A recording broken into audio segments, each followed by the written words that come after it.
Magnetic field due to moving charge.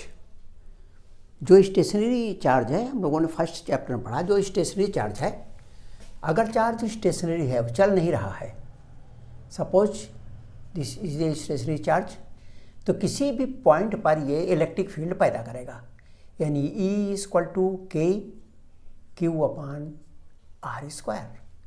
This is the electric field due to a stationary charge. But if charge is moving, अगर charge move कर रहा है with any velocity v, और current is flowing I, flow of current is also a rate of flow of charge, तो इसके कारण किसी भी पॉइंट पर इलेक्ट्रिक फील्ड तो पैदा ही होगी, मैग्नेटिक फील्ड भी पैदा होती है। इस पॉइंट पर यहाँ पर एक मैग्नेटिक फील्ड पैदा हो जाएगी। तो इलेक्ट्रिक फील्ड और मैग्नेटिक फील्ड, ये दो चीज़ें यहाँ होती हैं कि stationary charge producers electric field, moving charge producers electric as well as magnetic field. Magnetic field हम जानते हैं, मैग्नेटिक फील्ड वो फील्ड है जो मैग्नेटिक मटेरियल्स को या मैग्नेट्स को इफेक्ट करती है। अब यहाँ पर जो मैग्नेटिक फील्ड है वो कितनी पैदा होगी, इलेक्ट्रिक फील्ड के बारे में तो कूलम्ब्स लॉ में हमने पढ़ा है, मैग्नेटिक फील्ड्स के बारे में बायोट-सावर्ट्स लॉ है कि द मैग्नेटिक फील्ड इंडेक्स, उसी को हम मैग्नेटिक फील्ड इंडक्शन कहते हैं, उसी को मैग्नेटिक फील्ड कहते हैं, और उसी को हम मैग्नेटिक फ्लक्स डेंसिटी भी कहते हैं, रिप्रेजेंटेड बाय V। तो the magnetic field induction dB means छोटा, at a point P due to a current element. Current element is a vector quantity. Current element the product of the current as well as the length of the conductor. तो current element ideal. अब ये जो current element यहाँ पर जो ये हमारा conductor है, दिस कंडक्टर एलिमेंट, ये स्मॉल एलिमेंट dl, इसके कारण इस P बिंदु पर जो ये मैग्नेटिक फील्ड क्रिएट होगी, that depends upon these quantities, that is this is directly proportional to the magnitude of the current. Current जितने टाइम्स ज़्यादा होगी, मैग्नेटिक फील्ड भी उतना ही अधिक होगी। Secondly is depends upon the length of the conductor. ये लेंथ ऑफ द कंडक्टर जितना ही बड़ा होगा, मैग्नेटिक फील्ड भी उतनी ही ज़्यादा होगी। This is also proportional to the sine of the angle between the current element and the line joining the current element to the point, इसके बीच का जो एंगल है उसके साइन के अनुक्रमानुपाती होगी, प्रोपोर्शनल होगी। And this magnetic field is proportional to 1/r square, that is inversely proportional to the distance between the current element and the point where we have to find out the magnetic field. तो ये इतनी चीज़ों पर निर्भर करती है, magnitude of the current, magnitude of the length of the conductor and sine of the angle between the current element and the line joining the point to the current element and inversely proportional to the distance between the current element and the point. इतनी चीज़ों पर निर्भर करती है। इसको अगर हम एक साथ कंबाइन करते हैं तो we get dV is proportional to I dl sin theta upon r square, और dV is equal to a constant μ0 upon 4π I dl sin theta upon r square, where μ0 upon 4π is equal to 10 to the power -7, where μ0 is permeability of the free space. μ0 is the permeability of the free space, and the unit of this μ0 is Newton per ampere square or Weber per ampere meter, and the dimension is ml, t minus 2, a minus 2, इसी फार्मूले से n अपान ampere square से हम इसको calculate कर सकते हैं। तो this is the dimension of permeability, this is the value of the permeability. अब now this is the magnetic field, because magnetic field ये वेक्टर क्वांटिटी, इसलिए इसकी कोई ना कोई डायरेक्शन होगा, दिशा होगी। अब यहाँ पर क्या दिशा होगी, इसकी इस दिशा का पता लगाने के लिए मुख्य रूप से हम दो विधियों का इस्तेमाल करते हैं। One is right hand rule number 1, right hand palm rule number 1। अब right hand palm rule number 1 में we just open our palm, this is a palm, this thumb is in the direction of the current or positive charge। अगर positive charge के कारण से magnetic field निकाल रहे हैं तो इसका डायरेक्शन हुआ, या this is direction of the current, this is direction of the point where we have to find out the magnetic field. The perpendicular of this palm is the direction of the magnetic field. Here, no. This is suppose this is the current, this is flowing in this direction, this is the direction of the current. We have to find out the magnetic field at this point. These fingers should be in that point, and normal to this palm, that is, this is the direction of the magnetic field, that is from upward. So at any point we can calculate the magnetic field. Here the current is in this direction, in the direction of the thumb. The point where we want to find out the magnetic field P is in this direction, and therefore upward direction, that is, this is the direction of the magnetic field, that is outward direction. Another rule, Maxwell's right hand rule, we just hold the conductor in your hands like this, that is, the thumb is in the direction of the current, then the folds of the fingers is the direction of the magnetic field, right? So this is the direction of the magnetic field. So if there is a state wire, then the magnetic fields are the concentric cycles with this conductor. Now, because this is a vector quantity, we can write its vector form, dB is equal to mu upon 4 pi.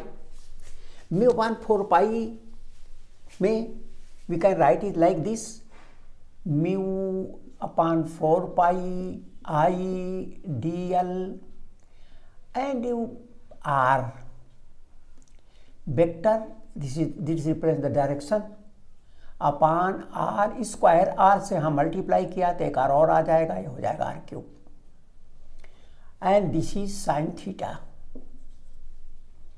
this is the value of dB. Now we can write it, mu 0 upon 4 pi, ideal is the current element.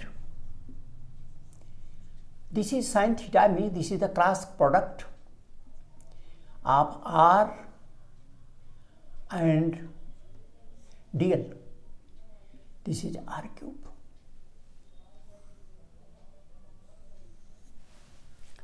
So this is the vector form. Here this represents that the dB is perpendicular to both dl and r. This is dl, this is r, and P is perpendicular to both dl and r. This is perpendicular to both. Now the current and the moving charge is same thing. We can write in the form of the charge. Suppose charge q moves with velocity v, then I dt is equal to q. Q upon dt is equal to I, and therefore I dt is equal to q. and the dl by dt is the velocity of the charge.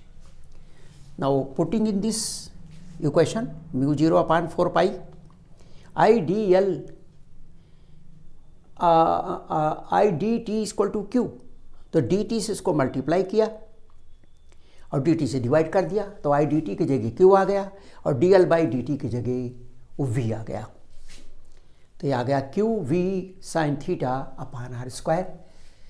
This is in the form of the charge, this is the velocity, this is magnetic field which is perpendicular to the velocity of the charge and the line joining the point and the charge. The unit of the magnetic field is T, yani Tesla or Weber per meter square. Now this is the Bohr and Savar's law. Now here we know that electric field and magnetic field. For electric field we use Coulomb's law. For magnetic field we use Bohr and Savar's law. Both these laws are similar. One is for electric field, another is for magnetic field.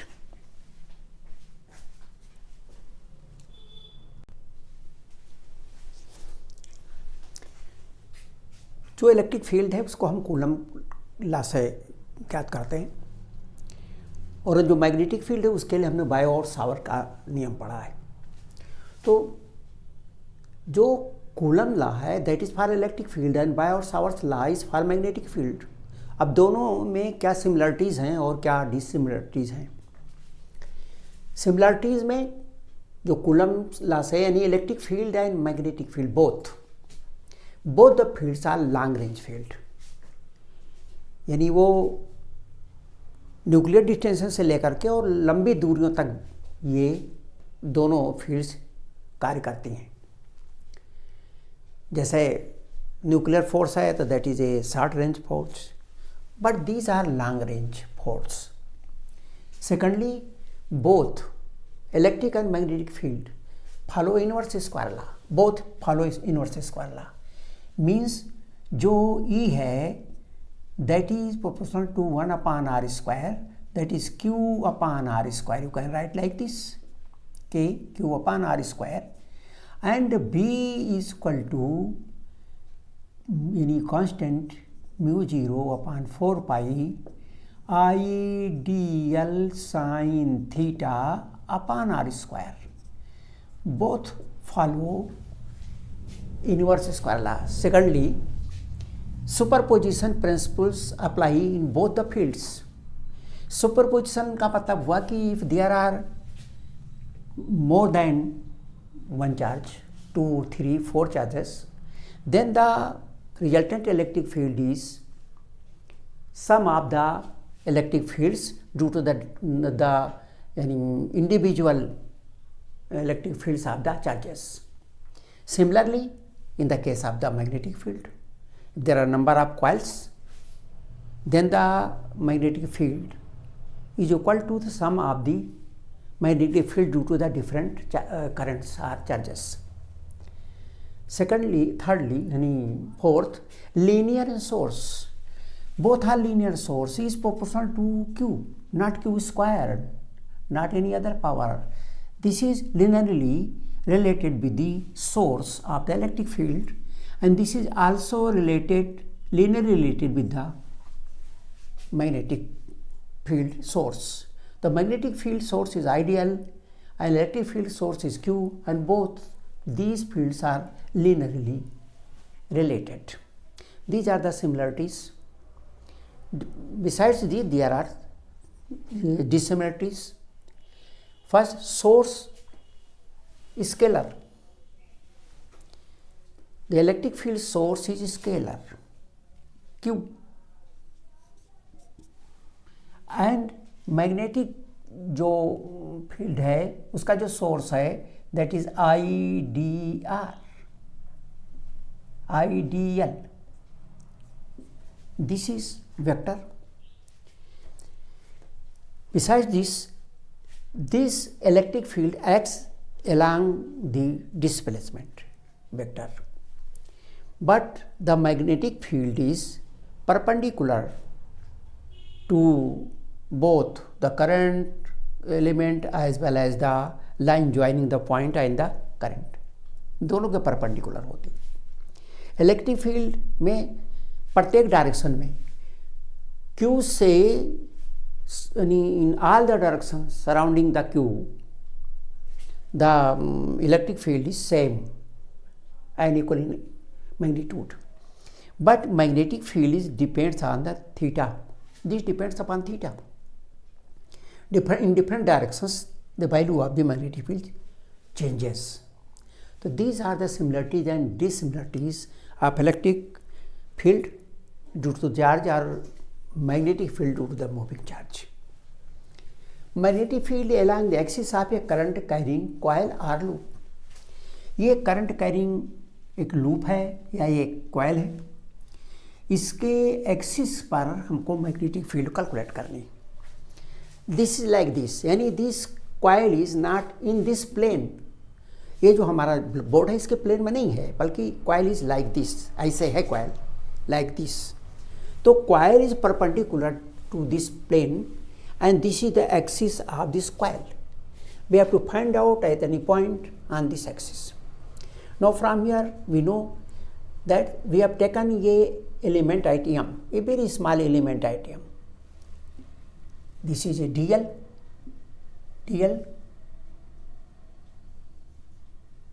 a small element. अब ये जो small element हमने DL का लिया है, ये small element DL is here, और ये इसको इस पॉइंट से मिलाने वाली डिस्टेंस है। This is R and this R is equal to A square, that is radius of the coil, and the distance x, A square plus x square under root, this is equal to R, the distance from this element to this point. बाद में इसकी value को हम रख देंगे, अभी लिखने की सुविधा के लिए इसको हमने यहाँ रखा। अब यहाँ पर ध्यान से देखें तो this is direction of the current, right, and this is the distance R. This is perpendicular to the direction of the current. That is theta is here 90 degrees. Therefore, at this point, the magnetic field due to a small element dl at P is dB mu 0/4 pi I dl sin 90, right? ये current है, ये जो element है यहाँ dl लिया है हमने, इसमें दिखाने के लिए ऐसा दिखता है, बस this is like this is current element, और ये जो R है पॉइंट को ज्वाइन करने वाला, तो ये इससे 90 डिग्री का कोण बनाता है इसके साथ, तो that is 90 degree, not this angle, this theta angle is here. ये जो रेडियस के साथ बना रहा है ये रेडियस है, लेकिन इसके साथ करंट के साथ जो कोण बना रहा है that is 90 degrees.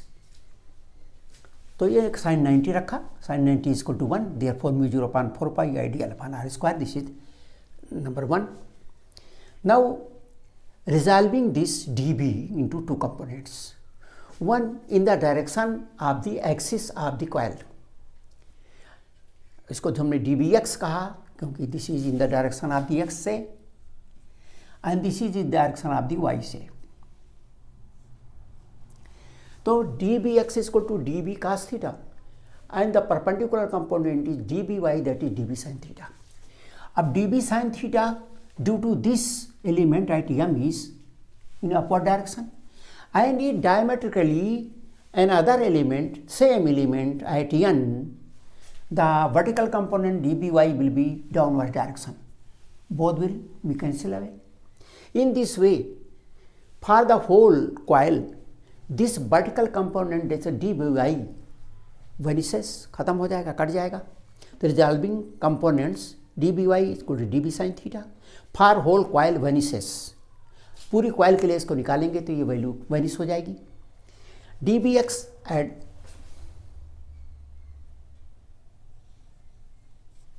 And dBx add up, और जो dBx है वो सब जितने भी dBx होंगे सभी जुड़ते जाएंगे, क्योंकि सभी dBx are in the direction of the x, और इसलिए सबका जो जोड़ होगा वही रिजल्टेंट फील्ड होगी यहाँ पे।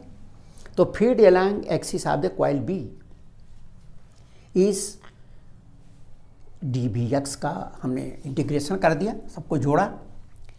D B X is equal to D B cos theta, D B is equal to this value, D B is equal to mu 0/4 pi I D L upon R square, this is value of D B.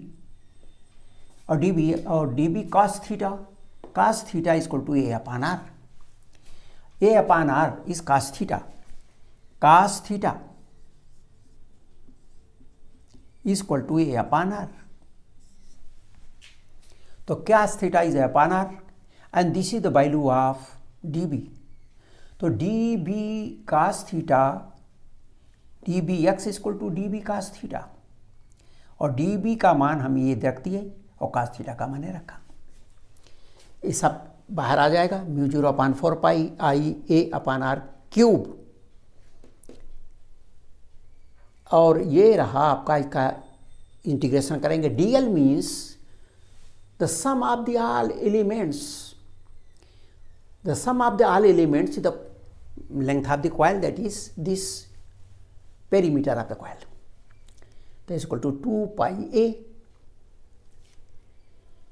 Pi A, और एक यहाँ पहले से है तो 2 pi A square I upon R cube.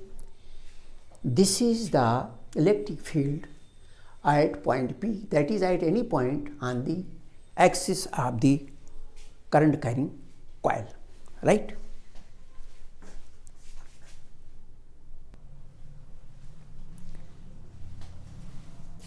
ये हम लोगों ने जो अभी ये निकाला कि किसी भी करंट कैरिंग लूप या कॉइल के एक्सिस पर magnetic field is equal to mu 0/4 pi twice pi I A square upon A square plus X square pi और 3/2।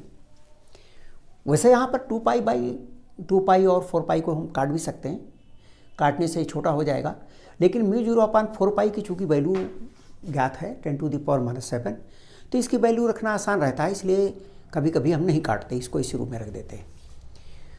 कोई कॉइल है और उस कॉइल के सेंटर पर मैग्नेटिक फील्ड कितनी होगी? करंट कैरिंग कॉइल है, दिस लूप है, और यह जो लूप है इस लूप के सेंटर पर मैग्नेटिक फील्ड कितनी होगी? इसके एक्सिस पर किसी भी पॉइंट पर मैग्नेटिक फील्ड का ये फार्मूला है। At the centre of the coil, यदि कॉइल के हम सेंटर पर निकालना चाहते हैं तो x is equal to 0, at this point the axis will be 0। तो putting the value of x in this equation, b is equal to mu 0/4 pi twice pi A square, इसका मान 0 हो जाएगा, 3/2 इसकी पावर हो जाएगी तो a⁻3, ये स्क्वायर से ये कट जाएगा तो mu 0/4 pi twice pi I upon A. This is the value of magnetic field at the centre of a circular coil. Circular coil के सेंटर पर मैग्नेटिक फील्ड का ये फार्मूला है। अब यहाँ पर हमने इसको इस रूप में काटा नहीं है, इसलिए नहीं काटा कि अगर आप ध्यान से देखें तो फॉर वन टर्न, एक सर्किल के लिए यहाँ पर 2 पाई आता है, और 2 pi is the angle at the centre of a circle, it means this is A angle in radian. तो हम इसको इस रूप में भी लिख सकते हैं कि if the angle is given by the arc at the centre, हमको अगर ये नहीं दिया हुआ, इसकी लेंथ नहीं दी, कुछ नहीं दी, केवल ये एंगल दिया हुआ है, then in place of 2 pi for one circle 2 pi angle at the centre, and therefore for any arc this is the angle, तो इन प्लेस ऑफ 2 पाई हमने अल्फा रख दिया, तो mu 0/4 pi alpha I upon a, where alpha is the angle by the arc at the centre, I is the current. तो ये, लेकिन alpha is in radian, अगर degree में हमको ज्ञात है तो we have to convert it into radian, और तब इसको इसमें रख देंगे तो इसके मैग्नेटिक फील्ड यहाँ पे हमको अपने आप ज्ञात हो जाएगी। अब यहाँ पर जो भी मैग्नेटिक फील्ड है उस मैग्नेटिक फील्ड का डायरेक्शन ज्ञात करने का वही तरीका है सीधा सा, राइट हैंड पाम रूल। अगर यहाँ पर ज्ञात करना चाहते हैं तो current is going in the direction, this is the direction of the current and this is the point, this is the direction of the point and therefore the magnetic field is downward direction, downward direction. अगर मान लीजिए circular current बह रही है तो एक तरीका और भी है इसका पता लगाने का। हम इसको देखते हैं करंट को, if current is anti clockwise direction, घड़ी की सुई की उल्टी दिशा में चलती है तो ये this is north pole on this side, और इसके पीछे वाला अपने आप साउथ पोल हो जाएगा। और जो मैग्नेटिक फील्ड होती है वो नॉर्थ से साउथ की ओर चलती है, आउटसाइड। जो मैग्नेट है उसके बाहर नॉर्थ से south, inside the magnet south to north.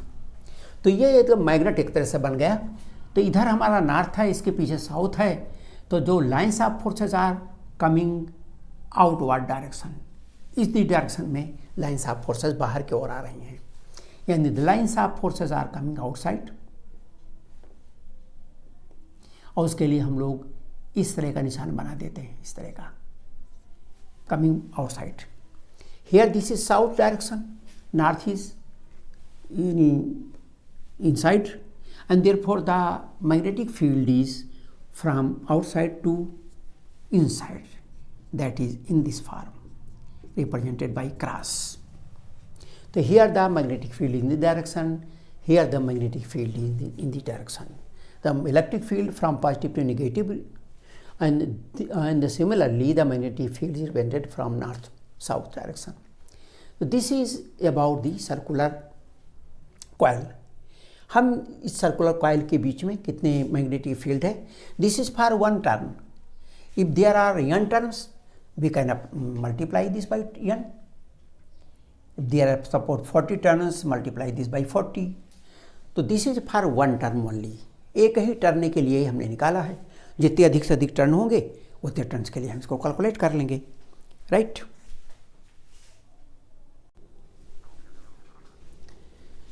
Ampere circular law, जिस तरह का गास थ्योरम लोगों ने पढ़ा है, कूलम्ब लॉ से जुड़ी हुई है गास थ्योरम, दोनों एक जैसी ही भौतिक राशियों को कैलकुलेट करने के लिए प्रयोग करते हैं। यहाँ भी एम्पियर सर्कुलर लॉ और बायोस सावर्थ लॉ एक जैसे ही नियम है। एम्पियर सर्कुलर लॉ, सर्कुलर का मतलब सर्किट से संबंधित, एम्पियर सर्कुलर लॉ है कि the line integral of magnetic field B, line integral का मतलब किसी भी फिजिकल क्वांटिटी का डिस्टेंस के डॉट प्रोडक्ट का जो समाकलन प्राप्त होता है उसको कहते हैं लाइन इंटीग्रल। तो the line integral of the magnetic field B, ये बी है और लाइन इंटीग्रल करना है तो इसको डिस्टेंस से गुणा करके और इसका हमने इंटीग्रेशन कर दिया, this is line integral. Line integral, इसी तरह से लाइन इंटीग्रल EDL, ये कहते हैं पोटेंशियल डिफरेंस को। तो line integral of electric field, line integral of magnetic field. तो यहाँ पर है कि the line integral of magnetic field B along a closed curve will be equal to μ0 times the net current passing through the surface enclosed by the curve। उस curve के द्वारा जो घिरा हुआ सरफेस है उससे जाने वाली जितनी भी करंट होगी उसका जो मैग्नेटिक फील्ड का लाइन इंटीग्रल होगा वो उस करंट का μ0 टाइम्स होगा। अगर ये वैक्यूम में है तो, अगर किसी मीडियम में है तो μ0 की जगह म्यू हो जाएगा। इसको हम मैथमेटिकली लिख सकते हैं, the line integral of magnetic field B is equal to μ0 times the net current enclosed by the surface. Net current यहाँ हमने आई रखा, where I means I1 plus I2 minus I3. I3 is downward direction, this is negative, these two are upward direction, these are two are positive. Therefore, I is equal to I1 plus I2 plus minus I3. This is the Ampere circuit law. अब Ampere circuit law से हम कोई भी जो current carrying conductor है तो अगर symmetrical magnetic field है तो हम उसकी गणना इससे कर लेते हैं। उसका हमने यहाँ पर एक गणना किया हुआ है। There is a state magnetic field due to a long current carrying conductor, magnetic field by long current carrying conductor. ये लॉन्ग करंट कैरिंग कंडक्टर एक लंबा वायर है जो स्टेट है, इसके कारण हमको मैग्नेटिक फील्ड निकालनी है।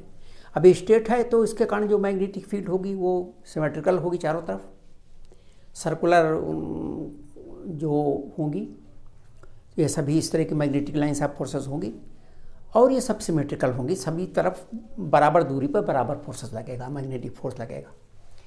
तो हमको निकालना है, मान लीजिए at any point P we have to find out the magnetic field. इसका हमने लाइन इंटीग्रल निकाल लिया। मान लीजिए इसका एक स्मॉल एलिमेंट है dl and this element magnetic field is b। If current is passing like this the magnetic field is in this direction. इस जो कर्व है इस कर्व के अलांग होगा, तो कर्व के अलांग b भी है और इसकी जो लाइन ये जो आपका dl है ये भी इसी कर्व का हिस्सा है, इसलिए both are in the same direction. तो at p magnetic field is calculated. ये close circular loop of radius r is drawn, जो पी से होकर जाता है। ये एक हमने काल्पनिक एक लूप बनाया, this is called Amperian loop. तो ये line integral along the Amperian loop is B D L. ये इसका इंटीग्रेशन किया for the whole loop, this is equal to B D L. दोनों एक ही दिशा में हैं इसलिए डॉट गुणनफल के बीच का काज 0 होगा। This is equal to B D L. B we have to calculated, therefore बाहर आ जाएगा, या एक इंटीग्रेशन के अंदर डी एल हो जाएगा, डी एल। अब डी एल मीन्स इस पूरी क्लोज लूप का पूरा लेंथ को इंटीग्रेट करना डी एल का। तो ये हो गई इसकी जो circumference, that is equal to 2 pi R, R is is radius. According to the Ampere circuit law, this must be equal to the mu 0 times the current enclosed. This is equal to the mu 0 I, and therefore the B is equal to mu 0 I upon 2 pi r, and this is the magnetic field at point P. अगर इस तरह का एक straight wire पतला ना हो, मोटा cylinder हो विच इज सॉलिड सिलेंडर, तो करंट जो होगा चार्ज उसके अंदर भी रहेगा। ऐसे इन दैट केस अब यहाँ पर इसका तो अगर देखें तो B और I दोनों डायरेक्टली प्रोपोर्शनल है, एक बढ़ेगा तो दूसरा भी बढ़ेगा, और दूरी के इन्वर्सली प्रोपोर्शनल है। अब हमने लिया एक cylinder, this is a cylinder, this is solid cylinder, solid cylinder.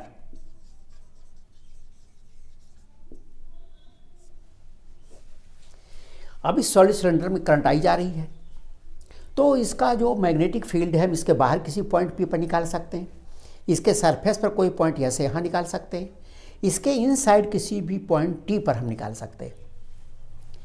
इसकी दूरी यहाँ से यहाँ तक R है, इसका उसी तरह का हमने बनाया यानी जो एम्पेरियन लूप है, और एम्पेरियन लूप बना करके निकाला तो इसी तरह की वैल्यू आ जाएगी mu 0 I upon 2 pi r, mu 0 I upon 2 pi r at any point outside this solid cylinder, and on the cylinder no change, only in place of small r a capital R will be placed here, but inside the cylinder इतनी दूरी का जो होगा current नहीं काम आएगी, केवल इसके जो सर्किल बनावेंगे डी रेडियस की जो सर्किल होगी उसके अंदर की करंट निकालेंगे, and that case B is equal टू mu 0 I d upon 2 pi r square. यहाँ we know that inside the cylinder B is directly proportional to D जैसे जैसे कम होता जाएगा B भी घटता जाएगा, और इसीलिए on the cylinder inside the cylinder decreases and on the center it is 0, but outside the cylinder it is just like this। जैसे किसी भी करंट कैरिंग कंडक्टर के कारण से, पतले तार के कारण से है, वैसे किसी मोटे सिलेंडर के कारण से। बट इफ सिलेंडर इज से there is a, say, not solid cylinder. The cylinder is not solid, but this is, you say, there is a hole in the cylinder, that is, there is valve only. Therefore, current will flow on the valve only. Inside the cylinder, there is no current, and therefore, due to this cylinder, the magnetic field outside the cylinder is this, similar, like solid cylinder, like this cylinder, and inside the cylinder on the surface is same. Surface पर भी इसका इसी तरह का होगा।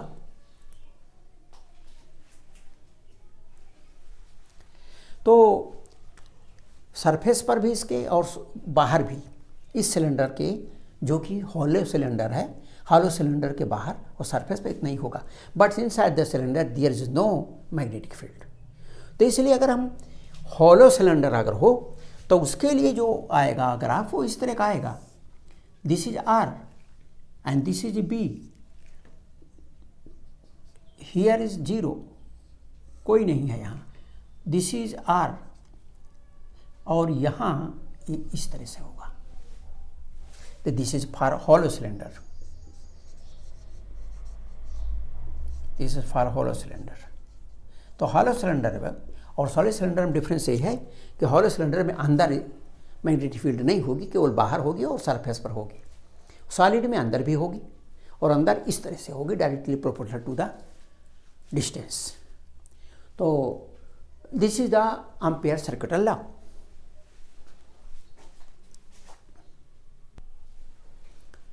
Magnetic field due to a straight current carrying conductor. अभी हम लोगों ने स्टेट कैरिंग कंडक्टर निकाला था, that was very long conductor. Suppose ये conductor is of finite length, तो for finite length suppose there is a conductor, ये wire, current carrying wire of this X Y, we have to find out the magnetic field at any point P. Now let us consider a very small element dl. Due to this dl at point P, the magnetic field is equal to mu 0 upon 4 pi I dl sin theta upon x square. From this element the distance is x. dl is very small element, but here we have shown like this, इतना बड़ा हमने दिखाया, जबकि वो छोटा ही है, इसलिए छोटा इसको इतना बड़ा दिखाया जिससे कि कितना कोण यहाँ ये बना रहा है वो दिखा जा सके। तो दिस dl का जो angle is D phi, small angle D phi, and this x इसके साथ ये जो परपेंडिकुलर डिस्टेंस आर है इसके साथ ये फाई एंगल बनाता है। Now this end makes angle phi 2 and this end makes angle minus phi 1. This is below this line, therefore this is negative. Now here this is the angle theta. Now here from figure this distance mn, sin theta is equal to mn upon dl, mn upon dl is sin theta. This is perpendicular, this is 90 degree, therefore sin theta is equal to mn upon dl, and therefore mn is equal to dl sin theta. So here from figure mn is equal to dl sin theta, mn is equal to dl sin theta, and also mn is equal to x d phi. D phi is very small angle, therefore d phi x d phi is equal to this value mn. तो dl sin theta is equal to x d phi. Now here x r upon x is equal to cos phi, r upon x is equal to cos phi, therefore the x is equal to r upon cos phi. And now putting these values in equation 1, mu 0 I, here dl sin theta in place sin dl sin theta placed x d phi, नीचे इसके है x square, cancel हो जाएगा, तो बचा mu 0 I D phi upon X, और ये जो x से एक x स्क्वायर कट गया, एक x यहाँ नीचे बचा, तो उस x की वैल्यू रखा r अपन cos फाई ऊपर चला गया, r नीचे रह गया। Now this is dB। Integrating it, we have to find out the magnetic field due to this whole conductor from phi minus phi 1 to angle phi 2। इसका integration किया तो ये these are constant quantities, cos phi का ही integration होगा। This is minus phi 2 plus 5, cos phi is equal to sine phi. Putting the values minus phi, this is sine phi 1 plus sine phi 2। This is a general equation for straight conductor which is of finite length। अब इससे हम particular condition भी ले सकते हैं। अगर वो infinite distance का होगा वायर, तो ये जो एंगल होगा और ये this is very near to this conductor, therefore this will become 90 degree and this will become 90 degree. And when the conductor is of infinite length, that phi 1 phi 2 is equal to pi by 2 and then b equal to mu 0.4 pi 2 I upon r, जो हम लोगों ने अभी इसके पहले ampere circuit law में निकाला था। अगर इसके किसी एक इंडी के किनारे हम निकालना चाहें यहाँ पे, तो एक एंगल तो 0 हो जाएगा और दूसरा एंगल 90 हो जाएगा। In that case one angle is 0 and other is 90 and therefore b equal to mu 0 I upon 4 pi r। तो अगर किसी भी एक इंडी के किनारे निकालेंगे तो इतनी वैल्यू आएगी, और बीच में कहीं भी निकालेंगे उसके कारण तो इतनी वैल्यू आएगी। और जनरल अगर फाइनाइट लेंथ का वायर है तो उसके कारण मैग्नेटिक फील्ड किसी भी पॉइंट पर that is equal to this much, that's all. Magnetic field due to a solenoid हम लोगों ने स्टेट कंडक्टर के द्वारा और सर्कुलर कंडक्टर के द्वारा निकाला है। अब ये magnetic field due to a solenoid, this is solenoid. Solenoid कहते हैं कि किसी भी कार्डबोर्ड का पर या बैकलाइट पर जो वायर्स हैं, इंसुलेटेड वायर्स, वो पास पास लपेटते जाएं तो जस्ट लाइक स्प्रिंग बन जाएगी, that is called solenoid. Helix, that is solenoid. ये वायर्स लपेटे गए हैं, एक दूसरे से सटे हुए वायर्स हैं, because the wire is polished, और इसीलिए वो पॉलिश वायर होने के कारण एक दूसरे को टच करते हुए भी एक शॉर्ट नहीं करते। द करंट इंटर्स फ्रॉम दिस, और फिर घूमती हुई करंट इधर से निकल जाती है। This solenoid becomes a magnet like a bar magnet. One and becomes north and other becomes south. यानी if we see from the towards the end, current is anti-clockwise, that will become north. If it is clockwise, this will become south. तो one end is north, then other अपने आप जो है वो south बन जाएगा। अब ये जो सोलेनॉइड है, इस सोलेनॉइड में जो करंट बहती, तो वो जो करंट है वो suppose current is going like this, तो करंट के जो पास पास के वायर्स होते हैं उनके कारण जो मैग्नेटिक फील्ड पैदा होती है दैट कैंसिल्स, और इसलिए यहाँ पर जो मैग्नेटिक फील्ड है इसके निकट that is 0, but in the middle that is along the axis the magnetic field is uniform।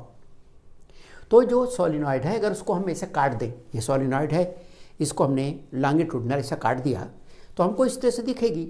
जो तार लपेटे गए थे वो तार ऊपर भी कट जाएंगे, नीचे भी कट जाएंगे, तो ऊपर the wires are coming out and इधर नीचे आर गोइंग इन। तो इस तरह से तार थे, आधा भाग से काट के अलग कर दिया तो इस तरह से तार दिखाई दे रहे हैं। तो ये तार, ये जो करंट है, current is coming out and the current is going in. अब इसके जो बीच बीच में है ये मैग्नेटिक फील्ड दिखाई गई है। The magnetic field we have to calculate the magnetic field in the solenoid. Outside the solenoid the magnetic field is very big, that you can say negligible. We can say that the magnetic field is 0. So outside B is 0. But here inside the solenoid magnetic field is B, and we have to find out that magnetic field. to find out the magnetic field, we draw an Amperian closed loop.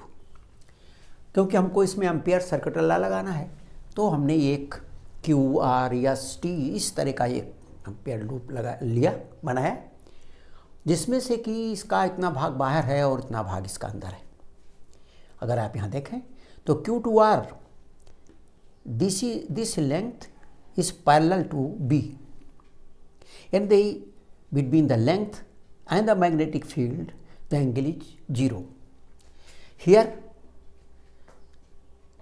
this is the length, this is the magnetic field.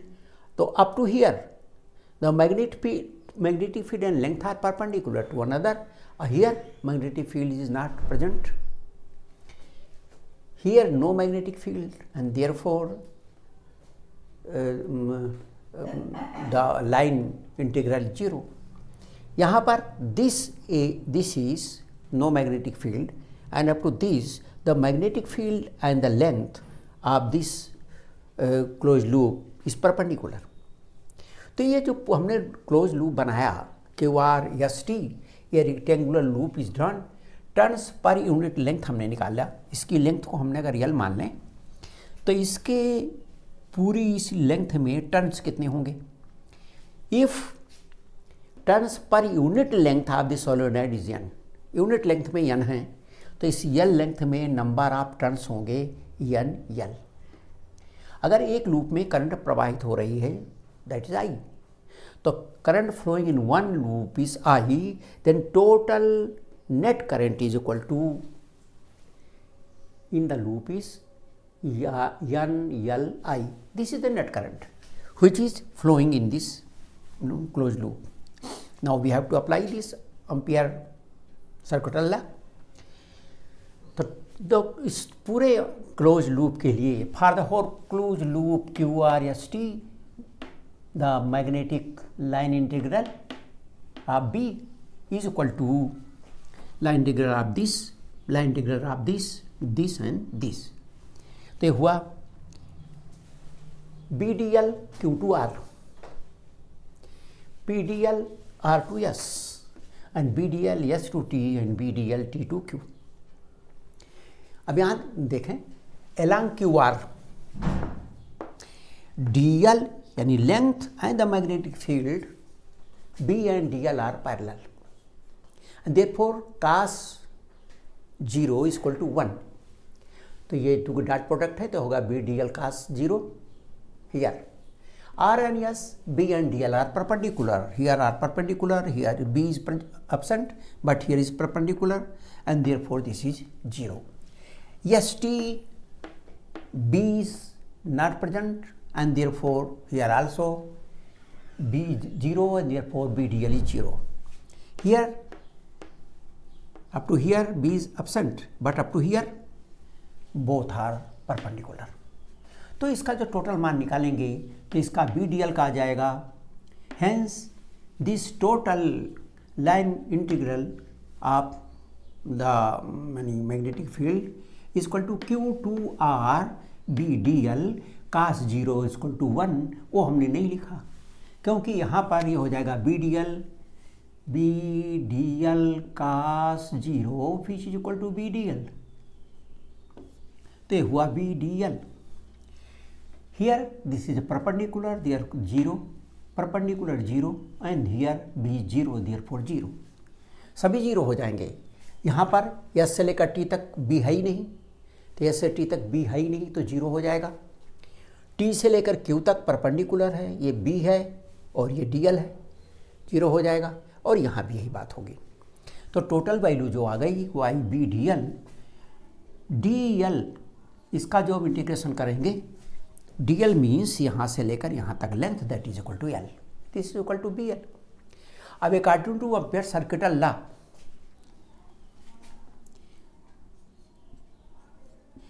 according to Ampere circuital law, this line integral must be equal to mu 0 times the total current enclosed.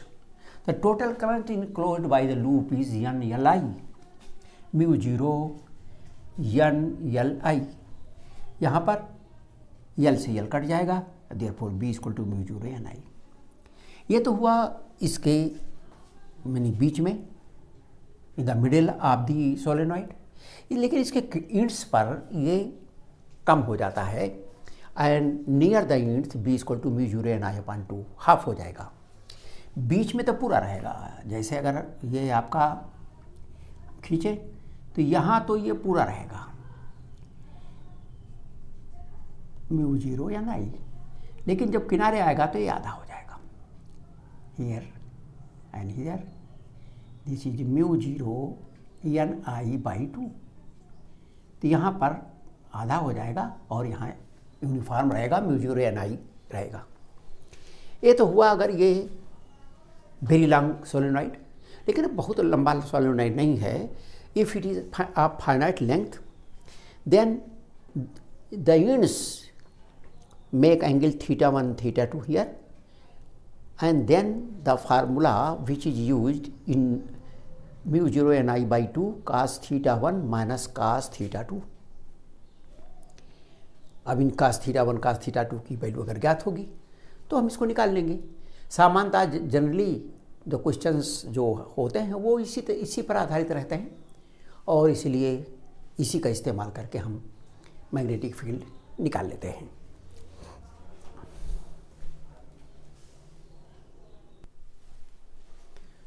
Now magnetic field due to a toroid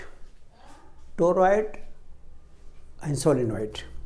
solenoid में तो सीधा सीधा इसके ऊपर coils यानी wires are wound और बहुत पास wires तो लपेट दिए गए एक हेलिक्स की तरह, that is like a spring, जैसे स्प्रिंग बनती है उस स्प्रिंग की तरह से ये बना हुआ है।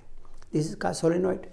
यदि इसी को हम सर्कुलर मोड़ दें या इसके दोनों इंड्स हमने जोड़ दिया तो दो इसी solenoid, but when the ends are join together this becomes endless. इसीलिए हम टोरॉइड को इंडलेस कॉइल भी कहते हैं। ये इंडलेस है, ये इंडलेस है, जिसको कहते हैं कि इंडलेस कॉइल। जिस इंड के दोनों जोड़ दिए गए तो एक गोली बन गई, तो ये जोड़ दिया गया है। अभी है तो ये सोलेनॉइड, इसको मोड़ दिया गया, गोला बन गया। इसके बाहर at point Q there is no magnetic field, क्योंकि एक सोलेनॉइड के बाहर भी मैग्नेटिक फील्ड नहीं रहता, तो ये बाहर भी मैग्नेटिक फील्ड नहीं। सोलेनॉइड के बाहर इधर और इधर दोनों तरफ मैग्नेटिक फील्ड नहीं रहती। यहाँ इस P पॉइंट पर भी मैग्नेटिक फील्ड नहीं है, तो ना तो यहाँ पर मैग्नेटिक फील्ड है और ना यहाँ magnetic field.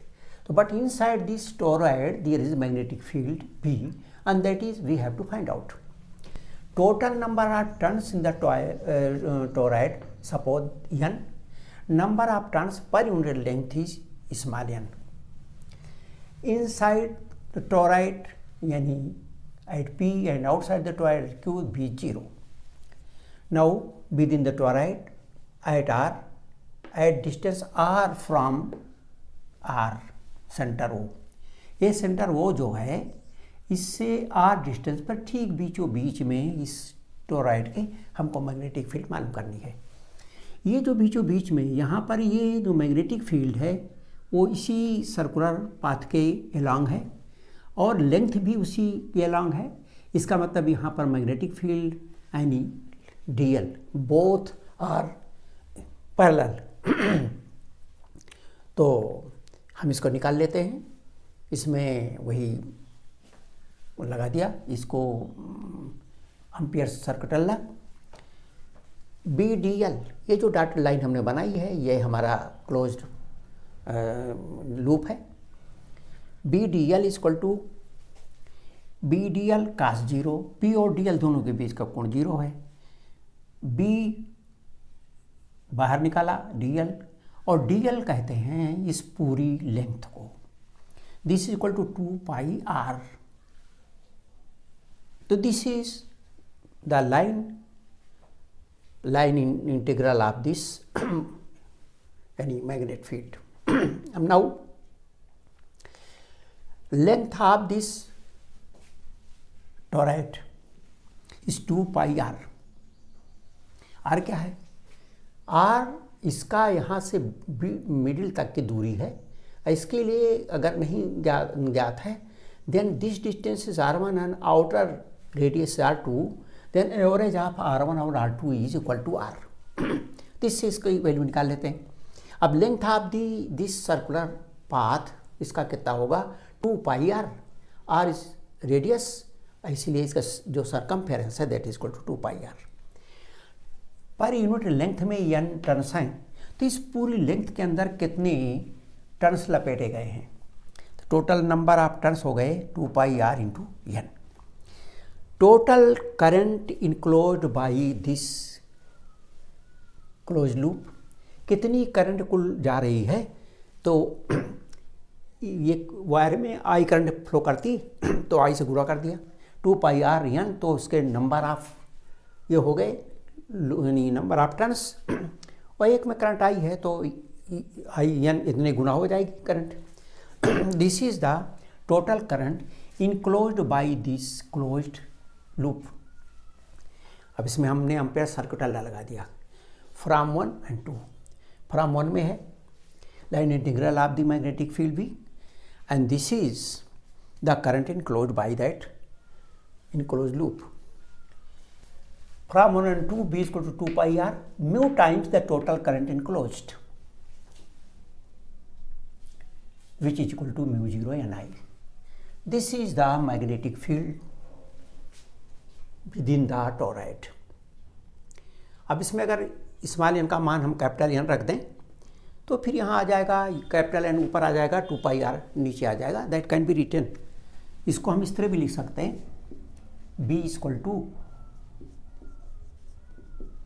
mu 0 capital N I upon 2 pi r like this.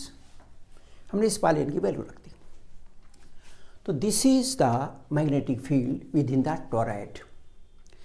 Now there is a numerical, find the magnetic field at the centre C in figure. यहाँ पर ये स्ट्रेट वायर है, ये स्ट्रेट वायर है, this is semi-circular wire and this is semi-circular wire. In both these semi-circular wire the current is in opposite direction. Here in both the wires PQ and RS the current in the same direction. Because this current passes through this center C, this is center. तो इस C पर जो magnetic field इसकी होगी और इसकी होगी 0 होगी, because both these wires are passing through the center and therefore the distance is 0, because the magnetic field on the wire is 0। तो ये वायर तो यहीं से पास हो रहा है, इसलिए इसके द्वारा मैग्नेटिक फील्ड 0 होगी। Magnetic field due to PQ and RS is 0।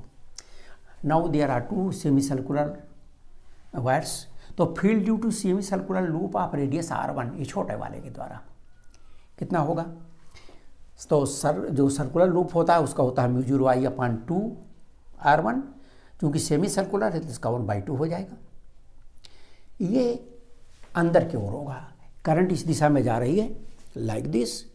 This is the direction of the point where we have to find out the magnetic field. This is direction of the current, current इस दिशा में जा रही है, और इसलिए जो perpendicular to the palm, इसका परपेंडिकुलर अंदर की तरफ है, अंदर की ओर, and therefore this is downwards direction, ये अंदर की ओर है, क्रॉस माने अंदर की ओर है। अब नाउ डू टू दिस, इसके द्वारा हो जाएगा 1/2 mu 0 I अपॉन 2 R2।